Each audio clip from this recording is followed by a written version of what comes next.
어, 저희 교수님, 키너 교수님은 정말 굉장히 잘 알려진 교수님인데, 사실 저는 정말 발끝에도 못 미치는, 이거는 제가 무슨 겸손을 가장한 그런 게 아니라 정말 훌륭한 교수님이시고, 저는 그 밑에서 공부를 할 수 있는 이제 기회를 얻게 됐습니다. 그래서 공부를 하고 있고요. 박사를 끝낸 상황이 아님에도 불구하고, 아직도 저도 학생이고 배우는 과정이고, 또 요한계시록이 너무나 쉽지 않은 책인데, 오늘 이렇게 함께 요한계시록에 대해서 조금 나눌 수 있도록 해주셔서 너무나 감사드립니다.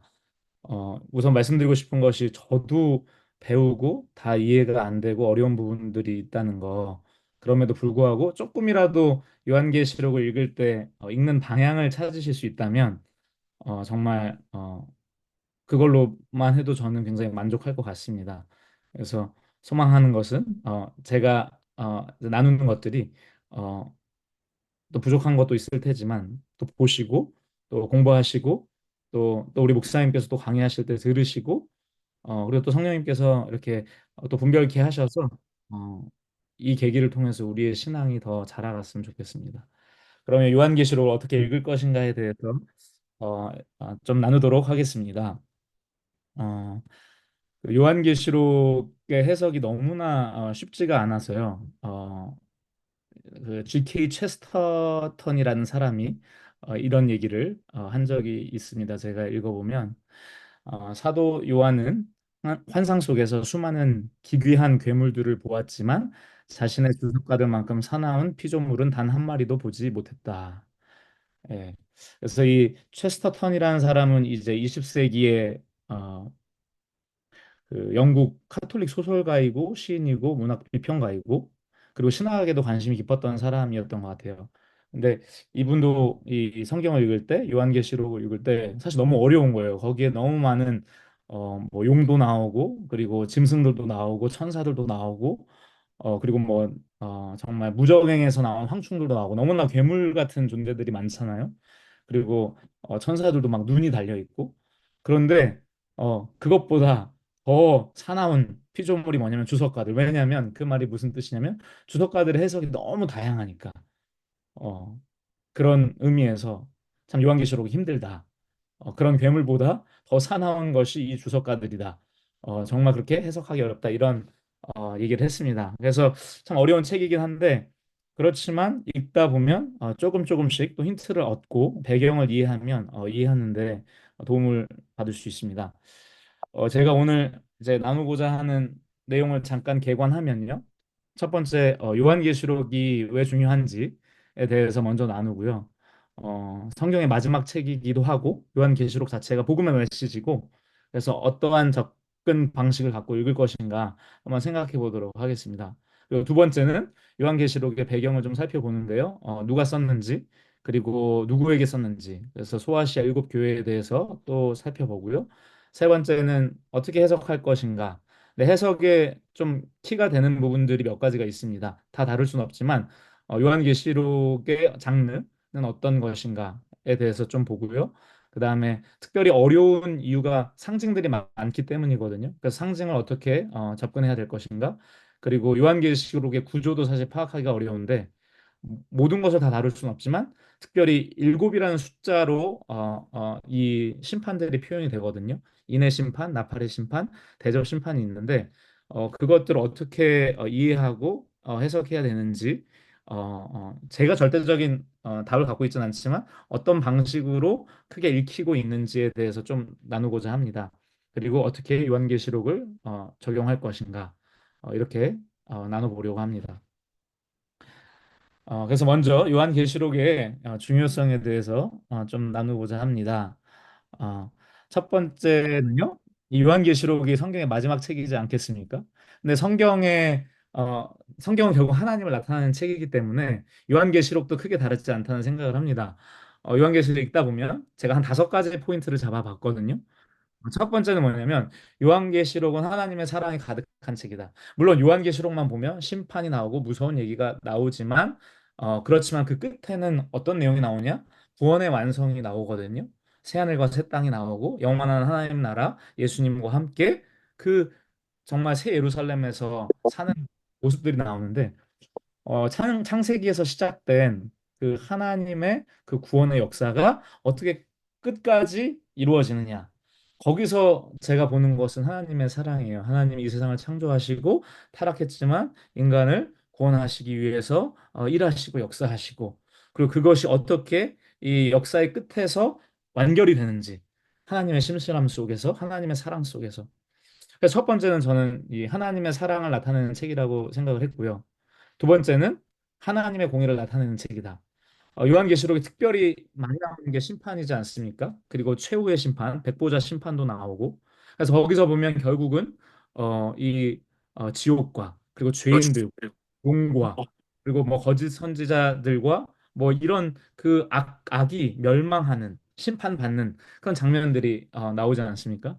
그래서 봤을 때 우리 하나님은 사랑이시기도 하지만 거룩하고 공의로우신 하나님이시기 때문에 그 공의가 완성되는 거죠. 이 심판을 통해서. 그래서 하나님의 공의를 너무나 잘 드러낸 책이라고 생각을 합니다. 또 한 가지는요, 하나님의 임재라고 할 수 있습니다. 맨 마지막 우리 나중에 21장 1절부터 4절 말씀을 좀 읽을 텐데요. 거기서 새 하늘과 새 땅이 나옵니다. 옛날에 있었던 땅과 하늘은 사라지고, 그리고 거기서 영원한 삶을 이제 약속해 주시는 그런 장면이 나오는데요. 거기서 하나님의 장막이 임해서 사람과 함께하고 우리가 하나님의 백성이 되는 그런 이야기가 나와요. 그러니까 하나님이 우리와 함께 하시는, 그 하나님이 앞으로 영원히 함께 하실 그 임재에 대한 약속을 담고 있습니다. 그리고 그것은 단순히 우리가 그냥 천국에 간다는 것이 아니라 이 창조 세계가 완벽하게 회복되고 더 정말 완전한 상태로 나아가는 것들을 그리고 있죠. 그래서 하나님의 그 임재, 완성된 임재를 보여주고 있고요.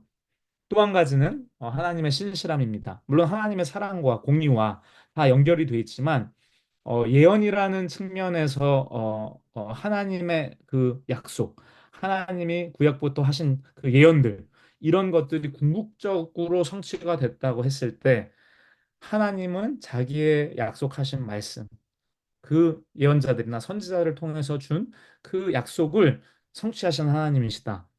그리고 그것을 완벽하게 성취하시고 완성시키시고, 그 궁극적인 성취가 요한계시록에 나와 있는 거죠. 그래서 이 하나님의 신실함, 그 하나님의 신실함을 담은 책이라고 생각을 합니다.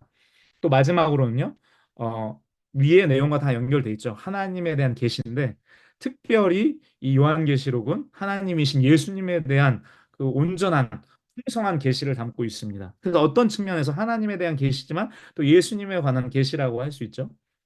그래서 이 부분은 어떻게 이해를 할 수 있냐 보시면요. 그 요한계시록이 시작하는 첫 절을 보시면 됩니다. 어, 소리는 저에게 들리시지 않겠지만 한번 한 목소리로 한번 읽어보겠습니다. 시작. 예수 그리스도의 계시라. 이는 하나님이 그에게 주사 반드시 속히 일어날 일들을 그 종들에게 보이시려고 그의 천사를 그 종 요한에게 보내어 알게 하신 것이라. 아멘. 그래서 이 요한계시록의 아주 처음부터 이 책이 어떤 내용인지 분명하게 얘기를 해줍니다. 뭐죠? 바로 예수 그리스도의 계시라. 예수님의 그 관련된 계시라는 것이죠. 그래서 이 예수님이 어떻게 나오는지 이 요한계시록 읽을 때 긴밀하게 보시면 좋을 것 같아요. 여러 가지 모습들이 있지만 예수님이요, 구약에 나오는 하나님의 모습, 다니엘에서 그리는 하나님의 모습, 또 전사로서 싸우시는 모습, 이사야의 그런 모습들도 나오거든요. 완전히 동일한 건 아니지만 그런 그 여호와 하나님의 모습을 예수님이 담고 있어요. 그래서 완전히 영광과 권세와 능력과 이 모든 것을 갖추신 정말 예수님의 모습이 나오는 거죠. 그리고 하나님이 갖고 계신 타이틀들을 공유하시죠. 뭐 알파와 오메가라든지, 그쵸? 이런 타이틀들을 공유하시면서 성부하고 구별되시지만 굉장히 밀접하게 닮으시고, 또 우리 성부 하나님과 함께 예배를 받으시고 함께 다스리시고 그리고 심판 가운데 일하시는 그런 예수님으로 등장을 합니다. 그래서 보좌에 대한 내용도 나오는데, 보좌가 뭐 여러 개 보좌가 있는 것이 아니라 한 보좌에 계시고 하나님이 거기에 앉아 계시지만 예수님도 함께 그 자리에서 어, 어, 다스리시고 심판하시는 이런 그림들이 그려집니다. 그래서 하나님에 대한 계시지만 특별히 예수님에 대해서 온전하게 드러낸다. 이렇게 생각이 듭니다. 근데 그 그리스도의 계시라 이런 표현이 나왔잖아요. 근데 두 가지 의미를 가질 수가 있습니다. 첫 번째는 뭐냐면요. 예수님에 의한 계시, 예수님이 주시는 계시. 그래서 1장 1절을 보면 이 계시의 체인이 있어요. 하나님께서 그러니까 예수님께 주셨는데 예수님 자신도 또 소스예요. 그래서 이 예수님이 천사에게 그리고 그 천사가 또 요한에게 그리고 요한이 또 하나님의 종들 교회들에게 이렇게 나누는 그 계시의 어떤 체인이 있습니다. 그래서 예수님이 주시는 예수님이 근원이 되시는 계시라는 의미로 예수 그리스도의 계시라는 것을 해석할 수도 있고요. 또 예수님에 관한 계시라고도 해석할 수 있습니다. 미리 말씀드린 것처럼 예수님에 대해서 풍성한 그림이라 그랬잖아요. 예수님에 대해서 특별히 많이 사용되는 표현이 뭐냐면 바로 어린 양이라는 표현입니다. 죽임당한 어린 양. 예수님의 십자가 사건에 대해서 뭐 자세하게 다루진 않지만 그 죽임당한 어린 양이라는 것의 배경이 뭡니까? 예수님께서 십자가에서 죽으셨다는 거잖아요. 그리고 부활하셔서 이제 심판할 수 있는 권세를 가지고 이제 인을 풀어내시죠. 그리고 영광 중에 통치하시고, 그렇죠? 심판하시고, 그리고 재림하시고 구원의 완성을 이제 그리는데 그러니까 어떻게 보면 이 예수 그리스도의 계시라고 할 때 예수님이 베푸시는 예수님이 주시는 계시이기도 하고 예수님 자신에 대한 이 계시이기도 한 것입니다. 그래서 이 요한계시록의 핵심이 되는 분은 참 예수님이시고 어떤 측면에서 복음서라고 할 수 있습니다. 복음서는 물론 예수님에 관한 전기죠. 전기라고 할 수 있는데 이건 전기는 아닙니다. 그런데 이 예수님의 그런 어떤 전기에서 복음서에서 나온 그런 내용들을 기초로 십자가의 구속 사건에 대한 기초로 그리고 승귀하셔서 부활하시고 승천하시고 하나님 보좌에서 이렇게 다스리시는 그 예수님의 모습을 그리고 있죠. 특별히 제가 요한계시록 읽을 때 감동이 되는 건 뭐냐면요. 복음서들은 이 땅에 계셨던 예수님에 대한 묘사에 집중하고 있습니다. 그런데 요한계시록은 어떤 예수님이냐면 부활해서 승천하셔서 지금 현재 예수님이 어, 무엇을 하시는지에 대한 어떤 그림을 주는 거예요. 그러니까 얼마나 이게 감사한지 모르냐면 예수님의 모습이 구약의 하나님의 모습으로 풍성하게 그려지고 영광과 권세를 갖고 있으시고 그리고 일곱 촛대 교회인 일곱 촛대의 사이를 거니면서 긴밀하게 그것을 바라보시고 교제하시고 소통하시면서 그 구원의 역사를 또 심판의 역사를 이루시는 예수님 지금 현재적으로 무엇을 하시는지 이것을 볼 수 있거든요. 그런 측면에서 저는 이 세상에 참 혼란하고 참 소란이 많고 전쟁이 있고 재난이 있고 여러 가지 어려움들이 있음에도 불구하고 그 예수님을 묵상할 때 정말 위로가 되고 평화를 느끼고 소망을 갖게 됩니다. 그래서 제가 이 4번 특별히 그 중에 그 작은 2번을 보시면 이 어떤 의미에서 복음, 다르지 않은 복음이지만 또 다른 각도에서 읽는 그런 복음인데 특별히 종말을 살아가고 있는 성도들이 또 회개하고 그리고 정말 그 예수님을 붙들고 끝까지 신앙을 지키도록 격려하는 그런 책이다 이렇게 설명을 할 수 있을 것 같습니다. 어, 그리고 이러한 책을 주님이 주셨다면 어떻게 해야 될까요? 읽고 순종해야 되겠죠. 그래서 요한계시록을 시작하는 부분과 끝나는 부분에 보면 어, 읽고 듣고 이제 지키는 것에 대해서 이제 먼저 말하고 그리고 22장 7절에서도 이 예언의 말씀을 지키는 자가 복되다. 그래서 정말 우리가 이 요한계시록이 어쩌면 너무나 어렵고 헷갈리고 분명치 않고 해석이 난해하지만 분명히 읽고 듣고 그리고 지켜야 된다는 거. 그쵸? 그 가운데 하나님이 또 복을 주신다는 거. 그래서 우리가 이 요한계시록을 꼭 읽어야 될 줄을 믿습니다. 또 읽기 위해 이렇게 모이시고 또 앞으로 읽으실 때 하나님께서 그런 은혜를 주실 줄 믿습니다. 요한계시록을 접근하는 여러 가지 방식이 있는데요. 짧게만 말씀을 드리면요. 이 요한계시록이 21세기에 쓰여진 게 아니지 않습니까? 그쵸? 주후 1세기에 쓰였을 텐데 이것을 과거 중심적으로 해석하시는 분들이 있습니다. 그래서 1세기를 배경으로 쓰여졌잖아요, 사실. 그리고 청자들도 청자들도 그 소아시아 터키 지역에 있는 교회들이고 그래서 이들의 관점에서 이제 보는데요. 이분들은 특별히 근데 거기에 나온 많은 사건들이 이미 일어난 사건들로 해석하는 접근이 있습니다. 그래서 과거주의적 해석이라고 할 수 있거든요. 그래서 그런 그 당시에 초점을 두고 그 당시의 상황과 빗대어서 보는 관점이 있습니다. 또 역사주의적 관점은 뭐냐면요. 교회 역사의 어떤 전체 흐름 안에서 이해하는 거예요. 사도 요한이 반모섬에서 이제 이 계시를 받아서 쓰잖아요. 그래서 거기서부터 시작해서 역사의 끝까지 일어나는 일들에 대해서 이제 묘사하는 것이다. 교회 역사 안에서 에 일어나는 일들, 종말까지 묘사하는 것이다. 이렇게 해석하는 관점이고요. 미래주의자애들은 경우는요.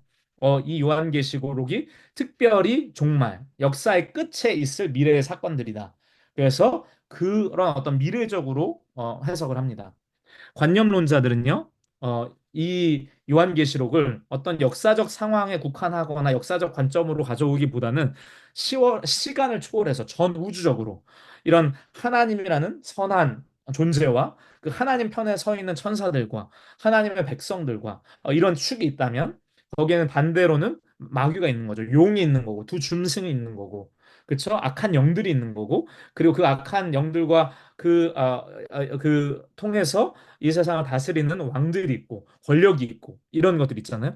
그런 두 선과 악의 어떤 충돌로서 이해를 하고 결국 선이 승리한다는 것 그런 것들을 상징적으로 해석한다고 보고 이 책을 접근하는 관점들이 있습니다. 그래서 읽으실 때 이런 관점들이 있구나. 그럼 각 관점들이 갖고 있는 또 장점들이 있을 것이고 또 부족한 점들이 있을 것입니다. 그래서 이런 부분들이 있다는 거 생각하고 읽으시면 좋을 것 같아요. 그렇다면 저희들은 또 어떤 태도로 읽어야 될 것인가? 제가 아까 말씀드린 대로 이 읽고 듣고 또 지키는 거, 요 말씀드렸었는데요. 요한계시록을 주님께서 읽기를 원하시고 그 가운데 우리가 깨어 있기를 원하시고 정말 하나님이 일비하시는 이 종말에 깨어 있는 축복을 주시길 원하신다는 생각이 듭니다. 그래서 요한계시록이 어렵지만 우리가 읽어야 된다는 거, 그거를 말씀드리고 싶습니다. 두 번째는 어, 어떤 부분이 중요하냐? 일단은 소아시아 일곱 교회의 그 성도들에게 일단은 1차 청자, 원청자들이잖아요. 그런 측면에서 봤을 때 우리가 원청자들에게는 이 성경이 어떻게 읽혔을까, 이 메시지가 어떻게 들렸을까, 이런 부분들을 생각하고 있는 건 중요한 것 같습니다. 그러려면 사실은 어느 정도 배경을 이해해야 되잖아요. 소아시아의 일곱 교회 성도들의 처한 상황들이 어땠는지, 또 사도 요한은 어떠한 상황에서 이것을 썼는지, 그리고 그 당시에 이들이 경험하고 있던 정치, 종교, 뭐 문화, 사회적인 상황 어땠는지 이런 부분들을 아는 것이 도움이 될 것 같습니다. 세 번째는요. 아무도 제 생각에는 어떤 대학자도 내가 요한계시록을 명확히 이해한다 할 수 없을 것 같습니다. 그만큼 해석에 난해점이 많기 때문에요. 그렇지만 읽다 보면 주요 메시지는 우리가 영적으로도 느낄 수 있거든요. 분명히 선과 악의 싸움이 있고 하나님과 그리고 성도들과 천사들과 그런 선한 사이드에 어떤 부분이 있고 악한 사이드가 있고 그렇죠? 그리고 그 안에서 메시지들이 여러 가지가 있거든요. 그러니까 모든 내용을 알 수는 없지만 우리가 분명히 거기 있는 주요 메시지는 이해할 수 있을 것 같습니다. 그래서 우리가 주요한 것들은 우리가 이해할 수 있다. 이런 부분을 또 생각하시면 좋을 것 같고요. 마지막은 기도를 통해 성령님의 도우심을 구하며 읽는 것입니다. 우리 성령님께서 우리 성경의 저자가 되시지 않습니까? 그래서 우리가 물론 배경도 공부하고 그리고 이 요한계시록도 읽고 또 강의도 듣고 하지만 성령께서 우리가 정말 보기를 원하시는 걸 보게 하시고 그리고 이해되게 하시고 연결점들이 잘 연결되게 하셔서 주님 우리에게 주신 메시지를 잘 배울 수 있도록 우리가 구하는 그런 기도 가운데 접근하는 것도 중요한 것 같습니다. 여기까지 저희가 어떻게 요한계시록 중요하고 어떻게 읽을 것인가를 좀 살펴봤습니다. 이제 두 번째 부분, 요한계시록의 배경에 대해서 조금 살펴보고자 합니다. 요한계시록의 배경은 특별히 뭐 여러 가지가 있겠지만 특별히 저자인 요한과 그리고 이 요한계시록을 받은 소아시아 일곱 교회에 대해서 조금 소개를 하려고 합니다. 요한계시록의 배경에는 저자 요한이 있는데요. 이제 요한이 몇 명 있지 않습니까? 세례 요한도 있고 세베대의 아들 요한도 있고요. 또 이 요한계시록을 읽은 교부들의 경우에 그리고 그 당시에 이제 사람들 같은 경우에 여러 요한을 얘기했습니다. 근데 전통적으로는 사도 요한이 요한계시록을 썼다고 생각하는데 요한이 쓰지 않았다고 생각하는 사람들이 있었어요. 그래서 왜 그렇게 생각하냐면 요한복음과 요한계시록을 비교를 해보니까 요한복음에서 쓰는 언어나 신학적인 부분의 차이가 좀 존재하는 것 같다는 것을 발견한 거죠. 이미 3세기에 이런 것들을 발견한 사람이 있었습니다. 그 중에 하나가 뭐냐면 요한복음에 비해서 요한계시록의 그 헬라어가 좀 서툴고 좀 이상하고 좀 문법을 파괴하는 것 같고 그리고 이런 어떤 요소들이 있는 거죠. 그리고 이렇게 그 히브리어나 아람어 약간 셈어라고 하는데 세미릭 랭귀지라고 하는데 그런 영향을 받은 것 같은 그런 요소들이 더 많이 보이는 거예요. 물론 요한복음의 헬라어도 좀 단순한 언어이긴 하지만 더 요한계시록의 언어보다는 좀 더 정리가 잘 된 헬라어인 것이죠. 그래서 언어도 좀 다르고 또 강조점이 다르다. 여러 가지가 많이 있지만 요한복음은 어떤 사랑을 가르치고 구원과 회심에 대한 부분들이 많은데 요한계시록은 심판으로 점철되어 있다.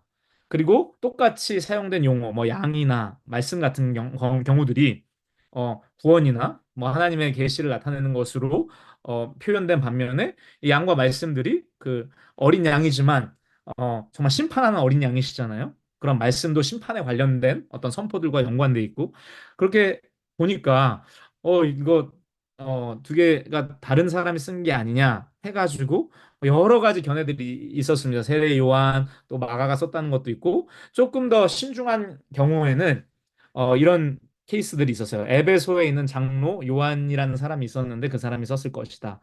그리고 초대교회 선지자가 있었는데 요한이라는 사람이 있었는데 그 사람이 썼을 것이다. 아니면 사도 요한이 속한 공동체에서 썼을 것이다. 근데 요런 어떤 대안들, 다른 후보들이 있는데요. 그 중에 초대교회 선지자 요한이 그나마 조금 더 많은 지지를 받고 있고요. 나머지 증거들은 또 다른 이런 반박거리가 있습니다. 근데 왜 요한계시록의 저자를 사도 요한이라고 보는 많은 이유 중에 하나가 뭐냐면 다른 것들은 외적 증거가 약해요. 근데 그 사도 요한이라고 하는 그 외적 증거가 너무 많습니다. 교부들의 몇 명만 제가 했는데요. 그러니까 초기 교부들이죠. 순교자 저스틴, 2세기 중반이고 이레니우스도 2세기 중반, 그리고 알렉산드리아 클레멘트. 그러니까 신약 시대와 가까운 교부들이잖아요. 이분들이 사도 요한을 요한계시록의 저자로 봤습니다. 그리고 그 외에도 다른 교부들이 이렇게 인정을 했습니다. 그래서 외적인 증거, 교회 전통적인 증거를 봤을 때 사도 요한이 썼을 것이라는 많은 그런 테스티모니가 있고요. 또 하나 내적인 증거가 있는데요. 요한이 이 글을 쓸 때 권위 있는 메시지로 이제 선포를 합니다. 그리고 선지자가 마치 구약의 선지자가 선포하는 것처럼도 하고 그리고 본인이 신적 계시의 전달자로서의 어떤 그런 어떤 역할로서의 전달자. 그리고 특별히 중요한 것이 가명을 사용하지 않습니다. 이 요한계시록은 묵시문학이라는 그 장르에 속하거든요. 근데 이 묵시문학 같은 경우는 유명한 예전에 과거에 유명했던 사람들 성경에서 이런 사람들의 이름을 빌려가지고 이제 쓰는 거예요. 왜냐하면 신용을 얻고 인기를 얻고 인정을 받고 읽히도록 하기 위해서. 근데 이 요한은요 자기에 대한 설명을 많이 하지 않고요 가명을 쓰지 않습니다. 근데 왜 그럴까 생각해 보면요. 사도는요 이미 그 초대교회 그 시기에 다 그 권위가 세워져 있어요. 그러니까 사도로서는 굳이 뭐 사도란 말을 쓴다거나 설명하거나 이런 필요가 없고 그냥 자기 이름을 쓰면 사람들이 받아들일 때 사도로서 받아들일 가능성을 충분히 인지를 했던 것이죠. 그래서 가명을 사용하지 않았다. 그렇죠? 그런 부분들이 있습니다. 또 하나는 뭐냐면요. 그 요한이 당연히 이스라엘 땅에서 태어나고 자란 사람이잖아요. 예수님께서 이 제자들을 리크루트 때 어부들이잖아요. 갈릴리 호수에. 그러니까 유대인인 거예요. 그래서 이 요한도요, 원래는 요하난이라는 히브리어 이름에서 왔고요. 그리고 그 요한계시록이 그 어떤 책보다 정말 구약을 많이 직접 인용은 아니고 간접 인용의 형태로 많이 구약을 갖고 오거든요. 구약을 너무 잘 알고 있는 저자가 쓴 거예요. 구약에 정통하고 또 그 당시에 있었던 묵시문학이라는 장르가 있는데 그게 그 유대 땅에 많이 알려졌던 거예요. 그 지역에. 그것을 잘 알고 있고 또 지리학적인 그 지식들을 알고 있고 아까 말씀드린 것처럼 히브리어의 영향을 받은 그런 헬라어를 쓰고 있는데 그쪽 지역 사람이라면 이게 가능한 거죠. 그리고 다른 요한 문헌들과 또 비슷한 신학적인 것들, 또 언어 이런 것들 다르기만 한 게 아니라 유사한 부분도 많이 있는 것이죠. 그리고 다른 부분은 복음서하고 요한계시록은 장르가 다르기 때문에 장르가 다름에서 오는 차이점들이 있는 거죠. 우리가 편지를 쓰거나 우리가 뭐 그다음에 전기문을 쓸 때, 역사적인 글을 쓸 때, 시를 쓸 때 당연히 똑같을 순 없잖아요. 조금 다름들이 발생하게 되잖아요. 그런 것처럼 장르의 차이를 이해하면 이런 차이점들을 우리가 완전히 두 다른 저자가 쓴 것이 아니라 한 저자가 이렇게 쓸 수 있구나라는 것을 이해할 수가 있습니다. 그래서 사도 요한을 많은 복음주의 학자들과 또 교회 전통에서 요한계시록의 저자로 이해를 하고 있고요. 이 사도 요한이 이것을 쓸 때는 반모섬이라는 곳에 유배를 갔습니다. 그래서 1장 9절에 보면 나 요한은 너희 형제요 예수의 환난과 나라와 참음에 동참하는 자라 하나님의 말씀과 예수를 증언하였으므로 말미암아 반모라는 섬에 있었더니 그래서 이 반모는 에게에 있는 작은 섬인데요. 지도를 좀 보여드리면 여기 에게해라고 보이는 이 섬이 있지 않습니까? 그래서 그 섬에 있는데 터키 지역 오른편에 보시면 터키가 있고 그 섬들이 있는데요. 멀지 않는 그쪽에 이제 반모섬이라는 곳이 있고 그 군대가 있었어요. 그래가지고 군대가 있었는데 이 곳에 이제 유배를 당한 거죠. 복음의 사역을 하다가 그래서 이제 본인이 갈 수 없기 때문에 서신으로 그 소아시아 일곱 교회에게 이제 편지를 전달을 한 것입니다.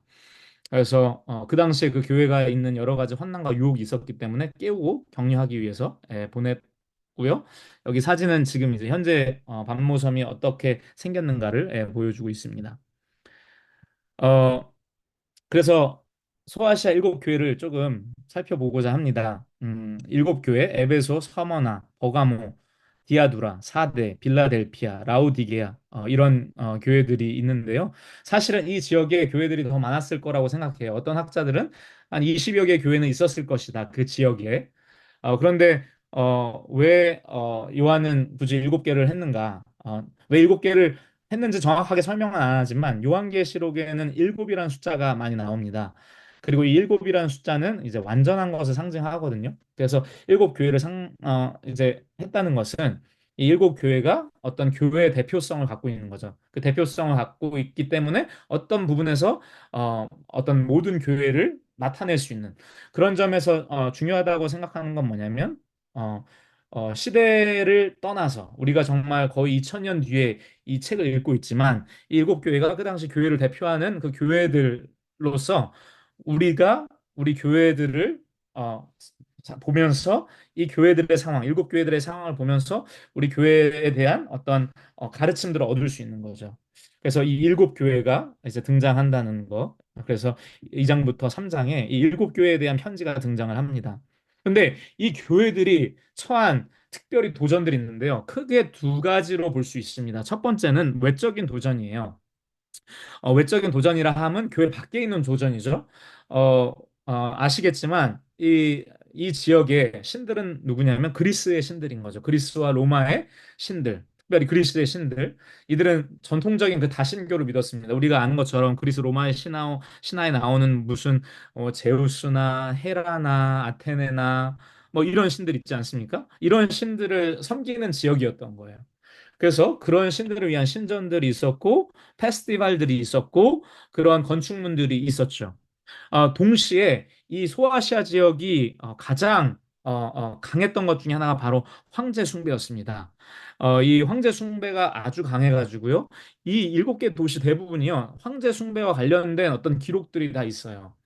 황제가 단순히 그때 나라를 그 제국을 다스리는 것이 아니라 이 황제가 정말 신적인 존재 혹은 신의 아들 혹은 전통신과 결합해가지고 신적인 존재로 이제 그려지면서 이 황제를 숭배하는 일을 했었는데요. 재밌는 게 뭐냐면 황제들 자체가요. 몇몇 황제가 있습니다. 뭐 칼리굴라나 네로 아시죠? 잔인했던 네로 황제 아시지 않습니까? 그리고 이제 1세기 말에 도미션이라는 도미토야누스라는 황제 같은 경우 이제 조금 더 자기를 신적으로 표현했어요. 근데 이들이 기독교가 아니지만 다신교인들이지만 이 황제들이 자기를 신적으로 묘사하고 신이라고 하는 것들에 대해서 신성모독이라고 생각하고 좋아하지 않았던 분위기가 있었어요. 그럼에도 불구하고 자신들을 그렇게 그렸던 그런 황제들이 있었던 거죠. 어, 그런데 그래서 보통 황제들이 너희들이 나를 섬기고 나를 신으로 대하라 이런 것보다도 그런 황제들도 있었지만 그 황제에게 신임을 얻고 로마 제국에서 호의를 얻기 위해서 여러 지역에 있는 그 지도자들이나 리더들이 열심을 가지고 이런 어떤 황제 숭배를 했던 정황이 있습니다. 그러니까 시켜서가 아니라 본인들이 자발적으로 그런 경우가 있었거든요. 그래서 그 동네에 사는 사람들은 이제 그 리더들이 그것을 추구하고 그래서 황제 호의를 얻으려고 했기 때문에 같이 따라야 했던 거죠. 근데 소아시아가 어떤 지역이냐? 바로 그런 의미에서 황제 숭배가 굉장히 강했던 지역이었습니다. 그래서 요런 어려움이 있었고요. 또 한 가지는 유대인들이 그쪽에서도 이민을 오고 오랫동안 정착해왔던 사람들이 있었는데요. 이제 1세기에 초반에는 정말 유대인들 중에 예수를 믿고 변화되고 교회에 들어오는 사람들도 있었죠. 사도 바울도 어떤 그러한 일환이었고. 그런데 이제 유대교인들이 이제 기독교인들, 그리스도 교인들과 분리하려는 이제 그런 움직임들도 있었습니다. 소아시아에서도 그런 상황들이 발생을 했고요. 그래서 유대교인들이 그 그리스도인들에 대한 중상과 비방, 모략 같은 게 있었어요. 그래서 그런 외적인 어려움들이 있었고요. 그리고 내적인 어려움들도 있었습니다. 그런 황제 숭배하고 다신교를 숭배해야 되고 또 이런 유대교인들이 이렇게 회방하고 중상모략하고 이럴 때 이게 왜 중요하냐면요. 이 사람들이 이렇게 했던 이유는 이 그리스도인들이 그 신들을 숭배하지 않고 황제를 숭배하지 않는다는 것은 어떤 의미냐? 그 제국의 일원으로서 어, 하나가 되어서 살지 않겠다는 그런 의미였던 거예요. 그리고 그들이 존경하는 그 신들과 예배하는 신들과 황제를 존중하지 않는 거죠. 예, 그렇기 때문에 그 공동체를 무너뜨리는 것이고, 그리고 그런 신들이 주는 축복과 그 황제가 주는 호의를 받기 어려운 어, 상황이 되는 것이고 질서를 깨고 이런 것이거든요. 그래서 이렇게 정리를 마이클 골만이라는 학자가 이렇게 정리를 했습니다. 황제 숭배에 대해서 이렇게 얘기를 하죠. 황제에 대한 헌신은 다면적인 현상이었으며 문화 전반에 깊이 스며들어 있었다. 그것은 신격화된 인간들, 즉 황제들, 또 뭐 가족들, 그리고 정치적 실체, 로마 제국, 뭐 원로원 모두에 대한 종교적이고 민족주의적인 혹은 신정 정치적인 충성의 한 형태였다. 그러므로 여러 면에서 이것은 제국 안에서 가장 근본적인 결속 요소 가운데 하나였고 다양한 구성 집단들을 하나로 묶어주는 역할을 했다. 그래서 이것이 단순히 종교가 아니라 어떤 제국의 일원으로서 하나 되는, 결속하는 그런 꼭 필요한 어떤 요소였거든요. 그래서 이것을 하지 않았을 때, 정말 경제적인 불이익을 당하거나 사회 구성원으로 활동을 하지 못하거나 그런 어려움들이 있었습니다. 근데 그 내적 도전은 뭐였냐면, 그런 외적인 도전이 있었잖아요. 근데 그 교회 안에서 타협해도 된다, 순응해도 된다. 우리가 그 제사에 참여하고 그 활동에 참여하고 그 안에서 일어나는 성적 문란함들이 있거든요. 그것에 참여하면 된다. 상관없다. 그런 사람들이 이 교회에 있었던 거예요. 거짓 사도들이라는 이름으로, 또 니골라당이라는 이름으로, 그리고 이세벨이나 발람, 그 이름은 실제 하지 않았을 수 있죠. 이세벨은, 그쵸? 우리 엘리야와 대결을 펼쳤던 그때 갑자기 왕이 생각이 안 나네요. 그 아내 이세벨 여왕이 있었죠. 그래서 바알 신앙과 아세라 신앙을 부흥시킨 그런 여왕이 그죠 왕비였고 발람이라는 선지자도 또 있었고 그러니까 이들이 어떤 자들이냐면 타협파도 괜찮다. 이런 사람들이었고 그 사도 요한과 대치되는 그런 입장에 서 있는 존재들이었습니다. 그래서 요런 두 가지 큰 어려움들이 있었죠. 자, 그러면 각 교회들을 짧게 짧게 좀 살펴보기를 원합니다. 또 목사님께서도 말씀 전하시고 할 텐데요. 첫 번째 에베소 교회가 있습니다. 이 에베소 교회는 에베소는 이제 굉장히 큰 도시고 중요한 도시 중에 하나였는데요. 이 에베소라는 도시에는요, 이 바울이 교회를 세웠어요. 바울이 사역을 하면서 전도 여행을 통해서 교회를 세우고 그곳에서 그 지역에서 3년간 머물면서 사역을 하기도 하고 그래서 교회가 부흥을 하기도 하고 사도행전을 보면 그곳에서 마술사들이나 이런 사람들이 막 회개하고 막 이런 일도 있거든요. 그리고 복음이 막 그 전체 지역에 퍼져나가기도 하고 그래서 이 에베소 교회는 그러한 바울의 사역의 중심지였습니다. 그리고 바울과 동역했던 아굴라나 브리스길라 또 그리고 아볼로도 이런 사역을 했던 곳이고요. 또 바울에 이어 그 후계 사역자인 디모데도 이곳에 사역을 했습니다. 그래서 여기서는 이 교회 역사가 있었죠. 역사가 있었고 교회들이 많이 있었을 것입니다. 그래서 이 에베소라는 지역에 이제 편지가 갔는데요. 그런데 이 도시는 굉장히 항구 도시였고 여러 가지 상업이 발달했습니다. 그런데 특별히 이 도시가 알려진 건 뭐냐면요. 바로 아르테미스, 아뎀이라는 여신을 숭배했어요. 아폴로라는 신의 자매이기도 하고 처녀 신이기도 하고 사냥의 신이기도 했지만 특별히 당시에는 그 어머니 여신으로서의 역할이 컸습니다. 그 도시의 수호 여신이기도 하고 그래서 이 여신의 모습을 보면 이제 이 여자 신인데 이게 정확하게 어떤 것을 상징하는지 모르지만 유방을 상징하는지 뭐 여러 가지 해석이 있는데 어쨌든 축복을 해주고 출산을 축복해주고 정말 복을 얻으려면 이 아르테미스라는 이 여신을 잘 섬겨야 되는 거죠. 그래서 이런 여신을 섬기는 모습들이 사도행전에서도 등장하거든요. 그래서 바울의 사역도 이들과 이것을 믿는 사람들과 부딪힘이 나오고요. 그래서 이런 거대한 신전이 있었는데요. 그리스 아테네에 가보셨는지 모르겠지만 거기에 파르테논이라는 큰 신전이 있습니다. 그런데 그 신전보다 훨씬 큰 신전이 여기 있었어요. 그리고 이 그 에베소 교회 편지를 보면 거짓 사도들이 활동하고 이제 타협주의자들 니골라당이 활동을 했거든요. 그래서 이런 에베소 교회가 있었다. 그래서 이 교회는 특별히 첫사랑으로부터 떨어진 교회였는데 다시 한번 그 첫사랑을 회복할 것을 이제 사도 요한이 이제 그쵸 그, 그 성령을 통해서 그 메시지가 그들에게 전달이 됩니다. 두 번째 교회는요, 이제 서머나 교회입니다. 이 서머나 교회는 특별한 교회죠. 일곱 교회 중에 훈계를 받지 않는 두 교회가 있는데 그 중에 하나가 바로 이 서머나 교회입니다. 정확하게 이 교회가 어떻게 개척이 되었는지는 알 수 없습니다. 그런 교회가 몇 교회가 있거든요. 아마 바울이 에베소에서의 사역, 3년 동안 3년 사역을 하고 또 그 주변 지역에 가서 복음을 전했을 것을 충분히 유추할 수 있거든요. 그래서 그렇게 멀지 않는 지역이기 때문에 이제 서머나라는 지역에 가서 복음을 전하고 그 가운데 교회가 개척됐을 것이다라고 생각을 합니다. 특별히 이 서머나 교회 교부였던 폴리갑이라는 교부가 있었거든요. 2세기 중반에 순교를 당하는데요. 80이 넘은 노인이었죠. 어, 그리고 사도 요한의 제자였고, 그래서 순교자가 나온 또 교회이기도 하고요. 여기도 여러 가지 로마 숭배가 있었습니다. 그래서 로마라는 이름이 사실 여신의 이름이거든요.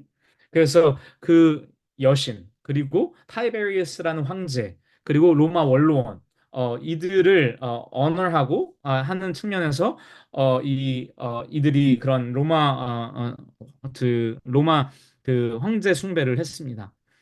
그리고 또 여기 요한계시록 읽어보면 이 교회는 유대인들의 그 회당들의 공격을 받은 것 같아요.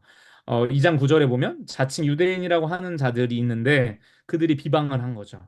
그리고 그 유대인의 회당은 사탄의 회당이라고 표현합니다. 그래서 유대인들이 공격을 했어요. 근데 이 공격을 했던 이유가 있습니다.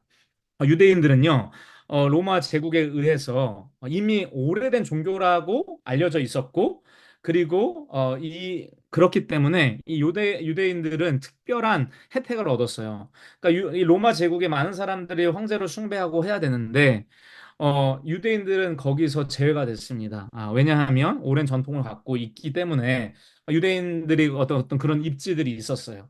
그리고 그런 기여점들이 있었고, 그러면서 이들에 대해서는 로, 어, 로마 황제 숭배를 하지 않도록 하는 허락을 이들이 받았기 때문에 이들은 자유했습니다. 근데 초대 교회가 사실 유대 땅에서 그리고 시작하고 특별히 예루살렘에서 이제 시작이 되지 않습니까? 그래서 원래는 유대인들의 구성원들이 많았잖아요. 제자들도 그 유대인들이었고. 그런데 시간이 지날수록 이방인들이 들어오고 그리고 이방 지역에는 또 이방인들이 더 많지 않았겠습니까?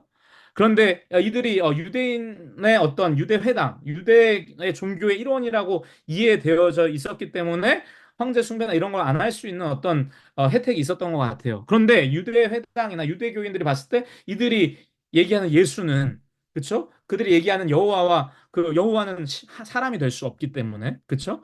그러니까 이단들인 거예요. 그러니까 이들을 배격하기 시작하고 몰아내기 시작하고 하면서 이런 것들을 공적으로 표현하는 거죠. 이들은 유대인들이 아니고 우리의 일원이 아니라는 것. 이런 어떤 공격들을 하면서 이제 교회가 이제 유대교 회당과는 구분되는 그런 집단이 되어 가는 거죠. 그러면서 핍박과 박해들의 가능성도 높아지고, 그러니까 그런 어려움들을 이 교회들이 경험했던 것 같고, 특별히 서머나 교회도 그런 어려움을 경험했습니다. 그래서 비방받고 감옥에 갇히기도 하고, 특별히 가난을 경험하기도 하고, 이런 상황에 노출됐던 거죠. 세 번째 교회는 버가모 교회입니다. 이 버가모 교회도요, 어떻게 세워졌는지는 신약에 나오지는 않습니다. 그런데 여기는 안디바라는 순교자가 나와요. 황제 숭배에 의해서 처형되었다고 나오진 않지만 공개적인 처형을 받았고 특별히 황제 숭배가 강한 그런 지역들이었기 때문에 황제 숭배에 의해서 처형당했을 것이라는 그런 견해가 많습니다. 근데 요한계시록은 막 개인들에 대한 이야기가 나오지 않거든요. 요한이라는 개인은 나오지만 그 외에는 나오지 않는데 이 안디바라는 사람은 이렇게 이름이 등장합니다. 이런 측면에서 봤을 때 안디바가 그 당시 그 지역에서 잘 알려진 순교자였다. 그래서 이 순교자에 대한 얘기를 했을 때 사람들이 다 이해를 했을 것이죠. 그래서 특별한 순교자였던 것 같습니다. 이 그 버가모의 지역은요, 특별히 이 소아시아 지역에서 특별한 칭호를 처음으로 받은 그런 곳이에요. 템플 워든이라고 해서 신전을 관리한다. 특별히 황제를 숭배하는 그 신전의 관리인이라는 특별한 칭호를 황제로부터 이제 받은 거죠. 왜냐하면 이들이 로마와 어거스투스, 그렇죠? 그 시저의 양아들이었던 어거스터스에 대한 그런 어떤 신전을 건축을 했어요. 그래가지고 그것에 대한 어떤 대가로 소아시아 최초로 신전 관리인이라는 타이틀도 얻었습니다. 그렇기 때문에 황제 숭배가 만연한 것을 알 수 있고, 그리고 그 외에도 제우스를 섬기는 그런 것들이 많았고, 그리고 특별히 에스클레피우스라고 해서 이게 좀 이제 치유의 신이거든요. 치유의 신의 어떤 그 신당이나 이런 것들이 있었고 그걸로 유명했습니다. 그래서 이런 신들을 섬기는 곳이었는데요. 이제 사진을 좀 보여드리면 어, 그 아크로폴리스라고 해서 그 이 높은 지역들에다가 이제 신전들이 지어지기도 했는데 기원전 2세기에 여기에 제우스의 제단이 있었다 그래요. 그런데 그림을 자세히 보시면 여기 제단이 남아 있지 않고 계단만 계단처럼 이렇게 뚝 둘려 있잖아요. 위에 보시면 나무 주변에. 그리고 나머지는요. 이게 베를린에 가 있습니다. 베를린에 페르가몬이라는 박물관에 옮겨져 있어가지고 한쪽 부분이 이제 이렇게 남아 있거든요. 그래서 그것을 이제 다시 재건을 해가지고 있는데 여기서는 멀리 있어서 잘 보이시지 않지만 여기 보면 그 제우스와 신들이 자이언트들과 막 싸우는 그런 내용들이 있어요. 근데 이 버가모 교회에 대한 편지 중에 사탄의 보좌가 그곳에 있다 이런 얘기를 하거든요. 그래서 두 가지 가능성이 있는 게 뭐냐면 이 제우스가 신들 중에 그리스 신들 중에 최고 신들이지 않습니까? 그리고 그 신들이 단순히 그 신들이 아니라 귀신의 어떤 귀신으로 이해하기도 했어요. 그리고 그 제우스는 우두머리인 신이기 때문에 어쩌면 사탄과 동일시가 될 수 있는 거죠. 그래서 그런 측면에서 이 사탄의 권자가 있는 곳이라고 했을 때 아마 이 바로 제우스의 재단이 있어서 그런 것이 아닌가라는 학자들의 견해가 많이 있습니다. 근데 동시에요. 아까 제가 말한 그 에스클레피우스라는 그 치유의 신이 있다 그랬잖아요.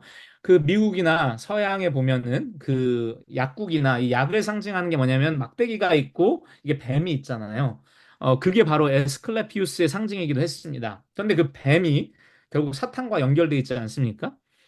그래가지고, 이 에스클리피스의 그 힐링 센터나 힐링 신당이 이제 많이 있었는데, 그걸로 버가모가 유명했기 때문에, 이제 요한도 그것을 알고 있었을 것이고, 그렇기 때문에 그 뱀의 형상과 사탄을 연결해서, 생각해서 사탄의 권자가 거기 있었다. 이렇게, 썼다고 보는 견해도 있습니다. 그래서 이제 이런, 상황이었습니다. 버가모 교회는. 그 다음에 이제 두아디아 교회, 두아디라 교회를 좀 살펴보기를 원합니다. 이 두아디아라 교회도 어떻게 보면은 정확하게 어떻게 형성됐는지는 알 수가 없는데 죄송합니다. 죄송합니다. 아, 밥을 먹어야 되는데 밥이 없구나. 예, 그래서 예, 엄마가 주겠죠. 죄송합니다. 우리 아이들이 잠깐의 이 쉬는 시간을 허락하는 것 같은데 우리 저희 여기 예왕인데 셋째인데요. 예왕이 데리고 네, 나가도록 하겠습니다. 영이 밥 맛있게 먹어. 미안해. 아, 네, 참을게요. 죄송합니다. 네. 웃고 계시겠지만 웃음소리가 안 들리는데. 예. 제가 쉬어가는 김에 말씀드리면 저에게 세 자녀가 있습니다. 첫째는 예준이 11살이고요. 둘째는 예주 7살이고 막내는 예왕이 네, 셋째 3살짜리가 있습니다. 예준이는 예수님의 오심을 준비하라. 또 예주는 예수님은 주님이시다. 또 예왕이는 예수님 왕이시다. 그래서 예 돌림을 한 것은 이 아이들이 자기를 소개할 때 자기 이름을 설명할 수 있는 기회가 있잖아요. 그래서 좀 복음을 어, 설명할 수 있는 기회를 항상 가질 수 있으면 좋겠다. 그런 감동이 있어서 그런 이름을 짓게 되었고 제가 있는 곳은 둘째 딸 아의 방에 있습니다. 어쨌든 감사합니다. 죄송합니다. 두아디라라는 교회에 대해서 설명을 하면 성경에 정확하게 어떻게 초대교회가 세웠는지 나오지는 않습니다. 그런데 이제 언급이 되는 부분이 있는데요. 사도행전 16장을 보시면 바울이 빌립보에서 전도를 하는데 거기 옥감 장수가 나옵니다. 기도 처소를 찾다가 이제 리디아라는 여인을 만났는데 옥감 장수였죠. 부유한 여인이었고, 근데 이 리디아가 이제 두아디아 출신이라는 그런 표현이 나옵니다. 그래서 그런 연결점들이 있고요. 어, 동일하게 그리스 신들을 또 믿었고 그 지역은 또 황제를 숭배했습니다. 어거스터스라는 황제를 숭배하는 그런 기록들이 있고 또 한 가지는 이제 예루살렘을 주후 70년에 멸망시킨 그 황제가 바로 디도라는 타이러스라는 황제인데요. 그 황제와 관련된 비문이 발견이 됐습니다. 그래서 그래서 그것을 honor하고 이런 것들을 표현을 하는 이제 비문이 그곳에 발견됐다고 해요. 그리고 아까 리디아가 있었다고 했는데 이 활발한 길드 활동이 있었습니다. 공예와 염색하는 길드. 그 길드라는 것이 어떤 거냐면 일종의 조합이에요. 여러 가지 직업군이 있었잖아요. 그 직업군의 그 조합들이 있었거든요. 그래서 때로는 그 조합에 따라서 모여서 위치하기도 하고 그 지역적으로 나눠져 있기도 하고 그런데 그 조합들이요 수호신들이 있기도 했고요. 그리고 이 조합들이 또 황제 숭배를 했습니다. 그러니까 같이 모이면요, 같이 이제 간략하게나마 뭐 제사를 드리는 거죠. 그쵸? 그때 신들에게 드리기도 하고, 그때 황제에게 드리기도 하고, 뭐 이런 거예요. 근데 왜 이게 중요하냐면, 여러 가지 박해의 종류가 있겠지만, 경제적인 박해가 있었던 건 뭐냐면, 정말 신실한 그리스도인이라면 내가 어떤 조합을 갖고 있어요. 근데 그 직업을 갖고 있으니까 그 조합에 있는 사람들과 함께 활동을 해야 되잖아요. 근데 그 활동을 하려면, 이 제사에 참여를 해야 되는 거예요. 그렇죠? 그리고 제물로 드려진 것들을 뭐 먹어야 되기도 하고. 그러니까 이것을 참여 안 하면 그 조합에서 잘려 나가고 거부되고 비방을 당하고 결국 그것이 경제 활동에 영향을 주고 이런 것들이 있었던 거죠. 그래서 이런 어려움들이 있었을 것이고 특별히 이세벨이라고 이제 하는 거짓 선지자가 활동을 했고 우상 숭배하고 성적 타락하는 것이 괜찮다. 타협을 자꾸 얘기하고 이랬던 어려움들이 있었습니다. 그래서 두아디아라는 교회가 있었고요. 그다음에 다섯 번째는 사대라는 사르디스라는 이제 교회입니다. 이 교회도 정확하게 어떻게 형성됐는지 모르지만 아까 바울이 소아시아에서 에베소 지역에서 사역을 했을 때 아마 그의 사역에 대한 확장으로 형성되지 않았을까라는 추측을 하고 있습니다. 그리고 그 지역에는 특별히 유대인들이 많이 있었어요. 그래가지고 그 유대인들 공동체로 사도 바울의 사역을 보면 이방인으로 가기 전에 거기는 유대인들이나 유대교 회당에 가서 복음을 전하기도 했거든요. 그래서 그런 유대 공동체 안에 복음을 들었던 사람들이 있어서 어떤 교회를 세우지 않았을까라는 생각을 합니다. 그리고 이 세기에 멜리토라는 교부가 또 사역을 했던 교회이기도 하고요. 음, 어, 그래서 이런 교회 신약 교회와 연결점들이 있고요. 여기도 그리스의 그 신들을 섬겼는데 이 도시의 주된 신은 제우스였습니다. 그런데 남아있는 그 신전은요, 아르테미스, 아데미 신전이 남아 있고요. 이곳에서 아르테미스만 숭배한 것이 아니라 황제도 같이 숭배하기도 했습니다.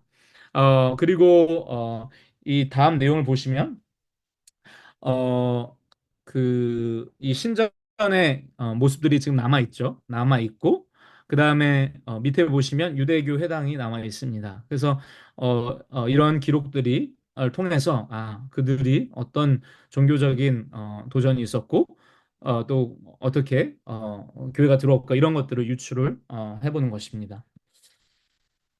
네, 여섯 번째 교회는요, 필라델피아 교회입니다. 우리 필라델피아란 도시 아시죠? 이제 필로스라는 오는 필레오라는 사랑한다, 사랑이라는 말과 델피아는 아델피아, 아델포스 이거 형제라는 거, 형제 사랑, 형제애라는 뜻을 갖고 있죠. 그래서 빌레델비아라는 지역이 이제 소아시아에 있습니다. 여기도 마찬가지로 아마 바울의 사역의 어떤 확장 안에서 교회가 생겼을 것이라고 생각을 하고 있고요. 여기서 2세기 중반에 아까 서머나에 있는 교부 폴리갑의 순교를 했을 때 함께 11명의 그리스도인들이 순교를 하는데 이 빌라델피아 출신이라고 알려져 있습니다. 그래서 그런 건강한 교회들이 이곳에 있었던 것 같습니다. 여기도 마찬가지로 그리스 신들, 소속 신들 또 황제를 숭배했던 어떤 기록들이 있고요. 여기서도 이제 유대교인들이 회당들이 이 그리스도인들을 비방했던 것 같아요. 그래서 여기 사탄의 회당, 곧 자칭 유대인이라 하나 그렇지 아니하고 거짓말하는 자들이 있다. 그래서 그런 도전이 있었던 것 같습니다. 그래서 여기 사진은 15세기 제가 15세기로 알고 있는데 비잔틴 양식의 어떤 교회가 있었다. 15세기 교회는 아닌 것 같아요. 정확하게는 제가 15세기로 기억하는데 어쨌든 비잔틱 양식의 성 요한 교회에 그 기둥이 남아 있는 그 모습이 있습니다. 예, 그래서 이런 많지는 여기는 많지는 않는 것 같아요. 제가 그냥 공부해 본 결과. 그래서 여섯 번째 교회가 빌라델비아 교회고요. 일곱 번째 교회는 라우디게아 교회입니다. 미즈간한 교회로 알려져 있는 교회죠. 그래서 이 교회도 정확하게 어떻게 세워져 있는지는 알 수는 없지만 이 교회도 그 바울의 사역의 확장선상에서 생겼던 것 같고 그러나 이 골로새서에서 이 교회가 언급되기는 합니다. 언급을 하는데 어, 칭찬을 받는 그 교회지 거기서도 교회죠. 질서 있게 행하고 그리고 그리스도를 믿는 믿음이 굳건했던 그런 교회라고 표현을 하고 있습니다.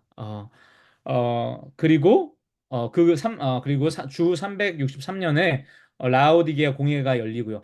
이 교회가 참 재밌는 건 어떤 거냐면요. 이 교회가 그 미지근한 교회로 이제 너무 잘 알려져 있잖아요. 근데 그 전에 30여 년 전에 바울이 골로새서에 쓸 때는요. 질서 있게 행하고 믿음이 좋은 교회인 거예요. 그런데 요한이 이것을 쓰려고 했을 때는 미지근한 교회인 거죠. 부유함에 취해 있고. 그런데 또 300, 한 50여 년이 그러니까 한 250여 년이 지나고 나서 또 여기에 공회가 열릴 정도로 또 교회가 활동이 왕성했던 교회. 그래서 교회 이런 일종의 업앤다운을 보여주는 어떤 그런 재밌는 교회입니다. 그런데 이 교회가요, 동일하게 그리스 신들을 믿고 또 그리고 토속 신들을 숭배하고 황제를 숭배했던 지역이거든요. 그런 어려움들이 있었고, 공통된 어려움들이 있었고, 그러나 특별히 이 부유한 도시였습니다. 금융의 중심지였고, 섬유가 발달했고, 굉장히 유명한 의학 학교가 있었어요. 여기서 제가 하나 보여드리고 싶은 건 뭐냐면, 이 라오디게아 이 지역에는 물을 공급하기 위한 그 관로가 있었어요.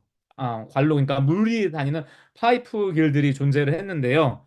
근데 자세히 이 파이프들을 보니까, 그 침전물들이 있는 거예요. 이제 보니까, 그 안쪽을 보니까. 근데 식수의 질을 크게 떨어뜨리는, 그러니까 마셨을 때 침전물들이 있으니까 안 좋은 물인 거죠.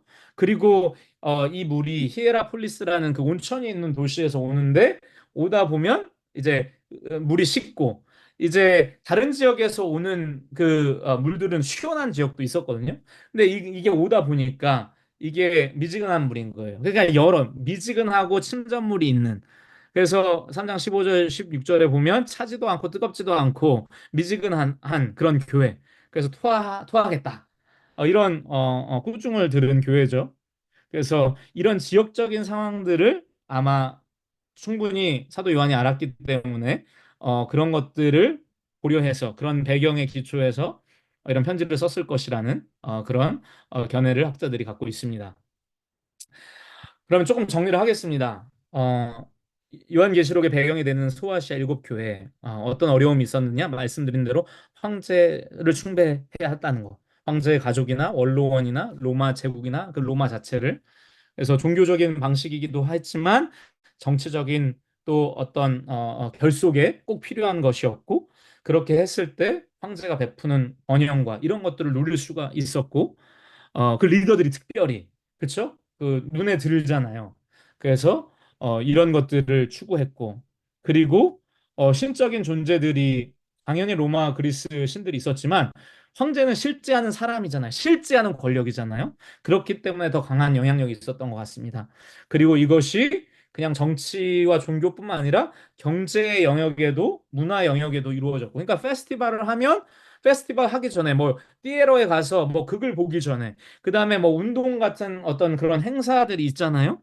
그런 것들을 할 때, 그런 것들을 할 때 다 이런 그 황제를 숭배하는 제사들을 드렸던 거예요. 그러니까 거기에 참여를 하려면 이것을 해야 되고. 그러니까 이게 광범위하게 퍼져 있고, 그냥 집 앞에도 그런 재단들이 있고, 집 그 장식하는 것. 그러니까 지금 한번 상상해 보십시오. 우리가 미국에서 딱 나갔을 때 우리가 보는 거는 뭐 여러 가지 사람 사는 거, 뭐 여러 가지 상호 건물들인데, 딱 이 사람들이 밖에 나갔을 때 어떤 재단들이 있는 거예요. 중심지에 가면 큰 재단이 있고, 큰 신상들이 있고, 신전에 가면 신들이 있고. 그러니까 완전히 이 황제 숭배와 그리스 로마 신들의 그 상징으로 가득 찬 세상에 살았어요. 그러니까 저는 사실 이걸 보면서 한 가지 느끼는 게 뭐냐면, 그리스도인들 어른들도 힘들었겠지만 아이들은 어땠을까? 아이들이 나가면 보이는 게 그런 것들인 거예요. 그런 행사들인 거예요. 그런 달력으로 움직여요. 그렇죠? 그런 이 행사들이, 연례 행사들이. 그러니까 참 쉽지 않았겠다.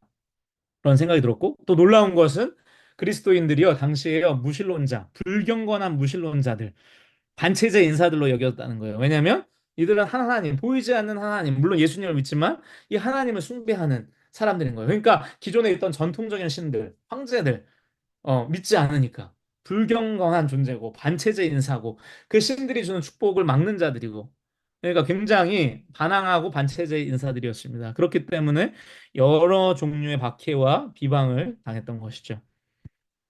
어, 그, 이 황제 숭배와 관련해서 우리가 요한계시록 해석이 좀 구체적으로 이루어질 수 있는 곳이 있습니다. 바로 요한계시록 13장인데요. 두 짐승이 나옵니다. 하나는 바다에서 올라온 짐승하고 땅에서 올라온 짐승이 있는데요.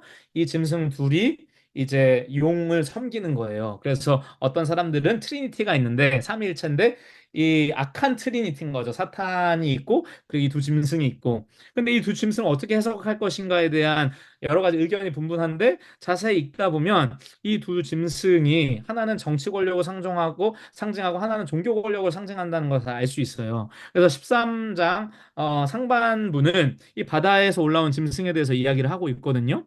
그래서 이 용으로부터 권세를 받아요. 힘을 받는 거, 파워를 받는 거, 어토리티를 받는 장면이 나옵니다. 그리고 그 온 땅의 그 사람들이 짐승을 따르고 경배를 해요. 그렇죠? 아까 경배를 받는 게 누구예요? 황제고 로마 원로원이고 로마 제국이고 그리고 황제의 가족들인 것이죠. 그리고 성도들을 핍박하고 그리고 세상을 다스리는 권세를 갖고 있는 거예요. 그러니까 이거는 정치 권력과 같은 표현들인 거죠. 그래서 그 당시에 이 짐승을 생각하면 누구였을까? 이 초대교회 소아시아 성도들은 로마 황제나 로마 제국을 떠올렸을 것 같습니다. 그 다음에 13장 하반부에는 땅에서 올라온 짐승이 있어요. 근데 묘사를 한 걸 보니까 종교 권력인 것 같아요. 황제를 숭배하는 그런 프리스트들이나 그런 어떤 그 엘리트 집단들이 또 있었거든요. 뭐냐면 첫 짐승, 바다에서 올라온 짐승의 권세를 받아요. 그러니까 바다에서 올라온 그 권세를 갖고 핍박하고 다스리고 이런 권세가 아니라 그 권세를 가진 그 존재, 첫 짐승에게서 받은 짐승인 거예요. 그리고 그 앞에서 행해요. 바다에서 올라온 짐승 앞에서 그 권세를 사용하고요. 이적을 행하는 거죠. 이적을 행하고. 그런데 웃기잖아요. 정말 예수 믿는 사도들이나 정말 진정한 기적을 행하지, 쟤네들이 정말 기적을 행할 수 있었을까? 이렇게 생각할 수 있는데, 재밌는 게 뭐냐면, 황제들이나 그런 왕들이요, 이적을 행했다는 전술이 많이 있습니다. 알렉산더도요, 바다를 갈랐다는 전설이 있어요. 그리고 줄리우스 시저 있지 않습니까? 바다를 잠잠하게 했다는 전설이 있고요. 그리고 베스파시안이라는 황제는요, 장님의 눈을 뜨게 하고 안진뱅이를 일으키게 하고 손을 못 쓰는 사람을 치유했다는 그리고 이집트에 갔을 때 물이 불어나는 그런 기적을 행했다는 얘기들이 있어요. 그리고 도미티아누스라는 황제는 어떤 또 있냐면 썬더러 그러니까 썬더를 일으키는 그런 뭐 어떤 표현으로 표현되기도 합니다. 근데 이 황제들이요 그리고 이 황제를 숭배하는 프리스트들이요 기계를 사용했다 그래요. 기계를 사용해서 우상을 움직이기도 하고 말하게 하기도 하고 그리고 또 이 황제들이 또 마술을 신봉하기도 하고 마술사들이 활동하기도 하고 그러니까 어떻게 보면 진정한 의미에서 기적과 이적은 아니지만 이러한 전설들이 있고 이런 어떤 이적과 같은 것을 조작하기도 하고 그들이 입고 있는 어떤 의복들이 굉장히 화려하고 의식들이 화려하고 그러니까 이런 어떤 모습들이 있었던 거예요. 그러니까 불이 하늘에서 막 내려오게 하고 이런 것들을 했다고 이제 요한계시록 13장 13절에서 이제 설명을 하거든요. 그러니까 어떤 이런 모습들을 표현한 것 같습니다. 그래서 결국은 이 땅에서 올라온 짐승이 첫 짐승의 우상을 만들어서 경배하게 해요. 그러니까 어떻게 보면 이 황제 숭배를 했던 프리스트들이나 아니면 소아시아 지역에 있는 엘리트들 그리고 그 엘리트들이 보통 그 사제 역할을 하거든요. 그래서 경배를 하게 만들고 이제 이런 일들을 했거든요. 그래서 땅에 올라온 짐승이 종교적 권세가 아니었을까? 이런 얘기를 합니다. 어, 또 넘어가겠습니다. 그래서 일단 저희가 두가 배경을 봤죠. 소아시아 일곱 교회의 배경, 얼마나 고대 신들, 토속 신들, 황제를 숭배하고 또 간에 유대교 회당에 핍박들이 있었는지 어려움들이 있었는지 그리고 내적으로 어려움이 있었는지 아주 간단하게 봤습니다. 그리고 그거에 대한 아키올로지컬한 그 남아 있는 어떤 그런 건축물들이나 이런 걸 통해서 봤고요. 그리고 두 짐승의 해석이 어떻게 될 수 있는지 로마 황제 숭배와 관련해서 이런 것들을 봤습니다. 이어서 요한계시록의 해석에 대한 부분들을 좀 보겠습니다. 어, 특별히 장르에 대한 부분 그리고 또 상징에 대한 부분, 구조에 대한 부분을 보려고 하는데요. 좀 지루하실 수도 있을 것 같지만 조금 집중해서 봐주시면 좋을 것 같아요. 그러니까 요한계시록에 그 이런 글들이 쓰였을 때 장르가 있지 않습니까? 전기문도 있고 역사서도 있고 뭐 그다음에 뭐 편지도 있을 수 있고 그다음에 지혜 문학도 있을 수 있고 여러 가지 성경에 많은 장르들이 있는데요. 이 요한계시록은 특별히 세 가지 장르로 이해가 되어집니다. 첫 번째는 뭐냐면 바로 편지입니다. 그 사도 요한이 그 반모섬에서 편지를 써서 보낸 거잖아요. 그래서 요한계시록의 첫 부분과 그리고 마지막을 보면 편지 요소를 갖고 있어요.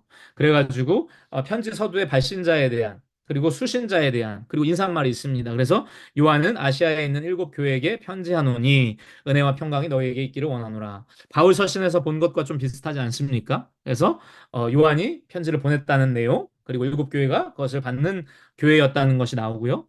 그 다음에 2장하고 3장에 보면 각 교회에게 주어진 메시지가 있습니다. 어떤 교회의 사자에게 편지하라. 그래서 그 교회에 맞춰서 맞춤 편지가 또 보내지죠. 그래서 그 이제 편지의 바디가 있는 거죠. 메시지가 있는 것이고, 그리고 요한계시록 끝에 보면 결말이 있습니다. 그 바울의 서신서들을 보면요, 축복으로 끝나잖아요. 뭐 은혜를 빌고 이런 것들이 있고 인사를 전하고 이런 것처럼 조금 더 단순하지만 22장 21절인데요. 이렇게 주 예수의 은혜가 모든 자들에게 있을지어다. 이런 인사말이 있습니다. 그래서 첫 번째는 요한계시록 일단 편지라는 거, 예, 그것을 기억하시면 좋을 것 같아요. 그런데 그것만 있는 게 아니라 요한계시록은 또 예언이기도 합니다. 요한계시록 1장 1절에 보면 속히 일어날 일들을 그 종들에게 보이시려고 그러니까 미래에 일어날 일들에 대해서 이제 얘기한다는 것을 분명히 하고 있죠. 그런 측면에서 이제 예언이라고 할 수 있고 그리고 이 요한의 메시지들 요한이 보고 지금 전하는 것들을 예언의 말씀이라고 표현을 합니다. 한 다섯 군데 정도 예언의 말씀이라고 표현하거든요. 그래서 어, 예언서적인 장르의 형태를 보이고 있다. 이렇게 설명을 할 수 있고요.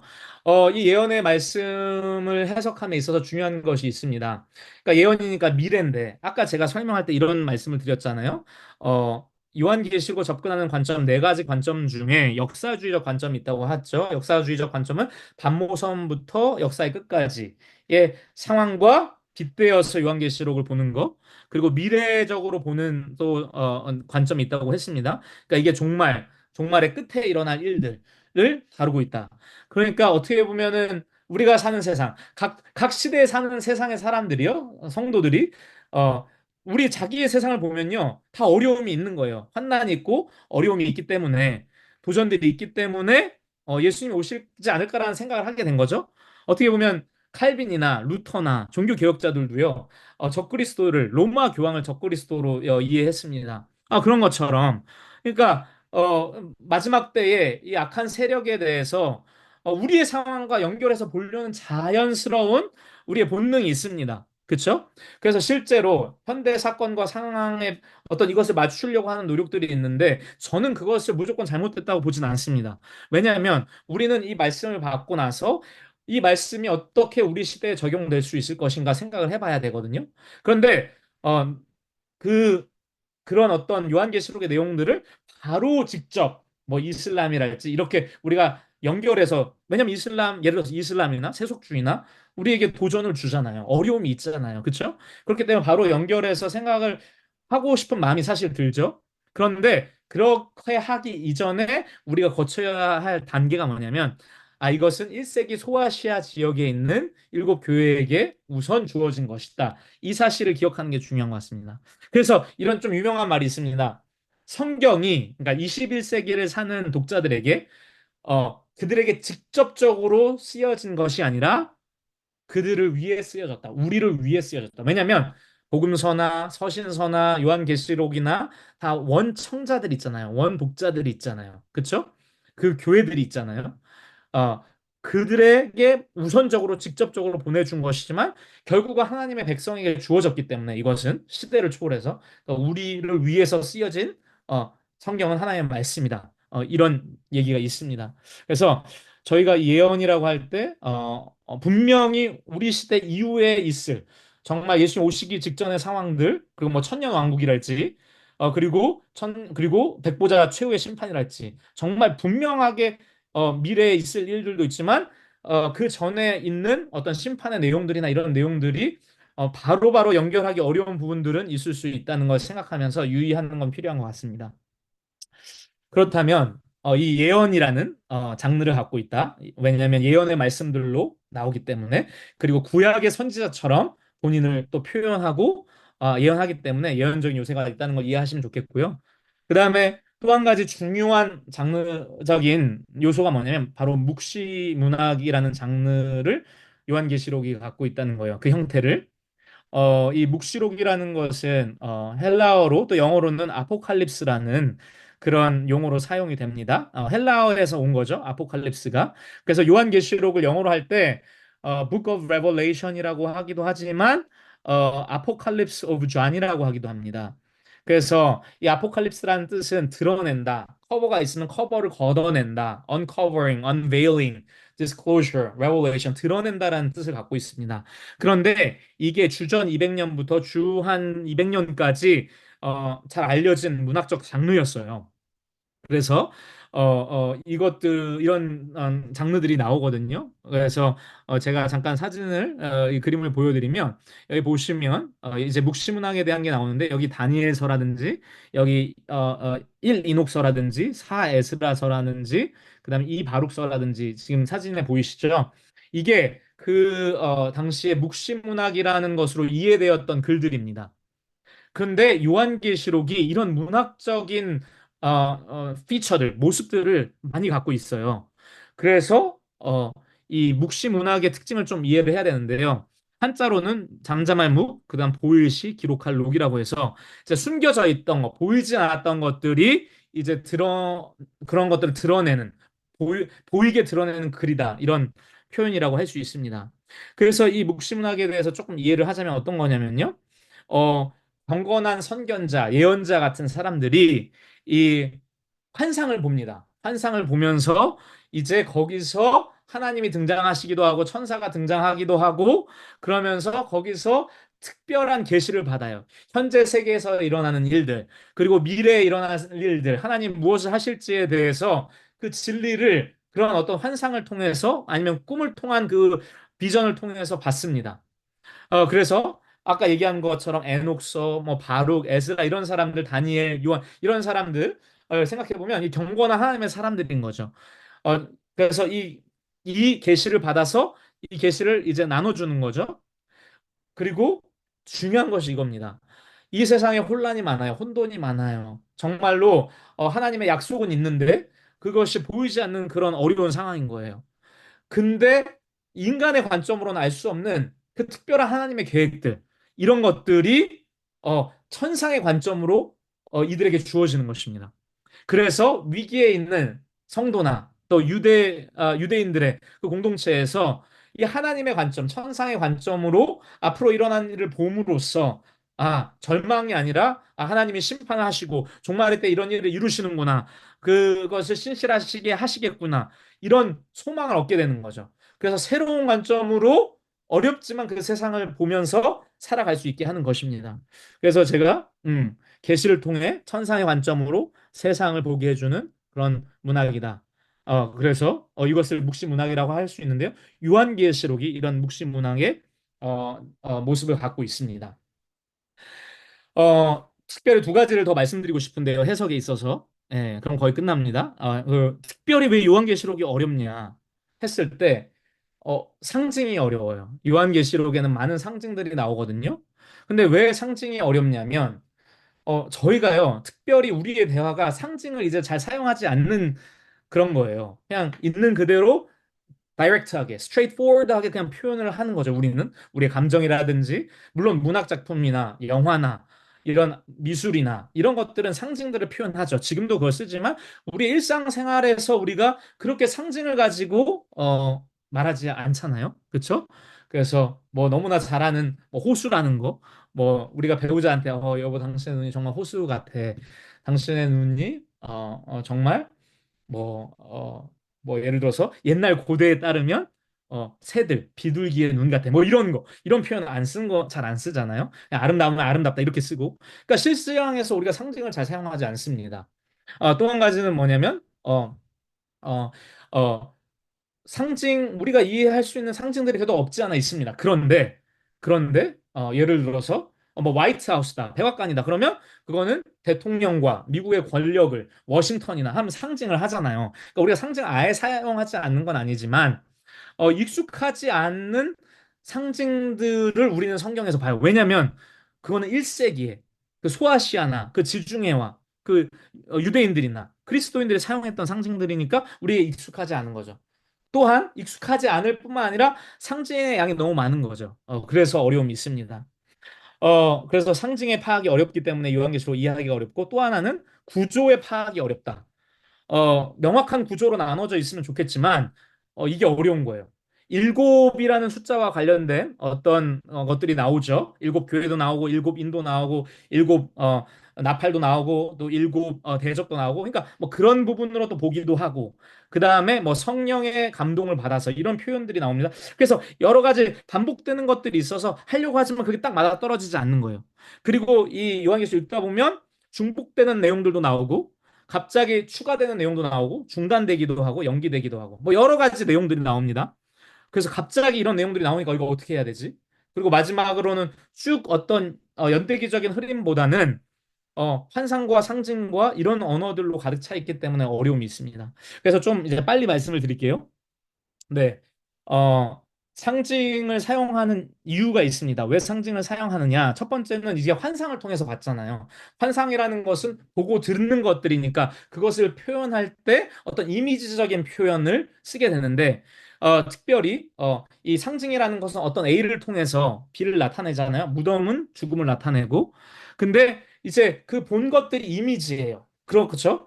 그리고 그런 이미지를 표현하는데 상징을 사용할 때 전달하기가 쉬운 것이 있죠. 왜냐하면 이미 존재하는 상징들이 있거든요. 이미 구약에서 사용하는 상징들이 있거든요. 그리고 그 시대에서 사용하는 상징들이 있거든요.